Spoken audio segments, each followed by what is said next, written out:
O senhor citou vários exemplos de tesouros, não apenas na área financeira, mas, obviamente, quando se fala de tesouro, a gente lembra da questão financeira. E já que o senhor citou o exemplo de Abraão, eu vou perguntar sobre dízimo, então. O que é o dízimo e por que eu devo devolvê-lo? Então, o que é o dízimo? O dízimo, como a própria palavra na nossa língua diz, é uma porção de 10%. Ou seja, o dízimo, ele é uma instrução de Deus de que 10% de toda a nossa renda não nos pertence. Ou seja, como nós somos criados por Deus e moramos nesse planeta que Ele nos entregou, mas 10% é uma demonstração de que Deus é o nosso Senhor e nós somos mordomos. Então, ou seja, o dízimo ele faz sentido quando nós entendemos que fomos criados por Deus. Por isso que é uma competição na Terra entre a evolução e a criação.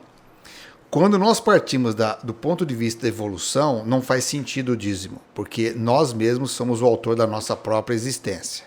Quando nós entendemos que fomos criados por Deus, então sim, a devolução do dízimo é uma parte de reconhecimento que Deus é o Criador.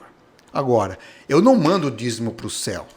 O dízimo, na realidade, ele é devolvido na comunidade da fé para a manutenção do evangelho, da pregação e do conhecimento da existência desse Deus e da adoração a esse Deus. Em outras palavras, o dízimo eu reconheço que 10% de tudo que Deus me dá pertence a esse Criador que me fez, que me criou, que me sustenta, que me mantém vivo, que me mantém com sonhos, com ideais.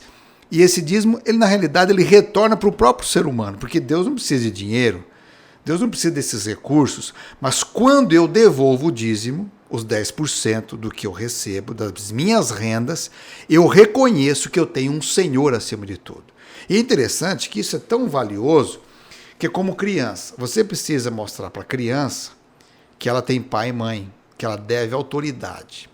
Isso é uma segurança para a criança. Quando ela sabe que o pai e a mãe são autoridades, que ela deve respeitá-lo, isso traz estabilidade emocional, psíquica para a criança, porque ela sabe, ela tem referência. Quando nós reconhecemos Deus como nosso Senhor e Criador, isso também traz equilíbrio e segurança para nós, porque nós temos referência de que é um Deus Criador. Eu não sou meu próprio Deus, porque eu não tenho vida em si mesmo. Então, minha vida é derivada de Deus. Então, quando eu devolvo o dízimo, que é 10% dos meus rendimentos, eu reconheço que é um Criador que me mantém.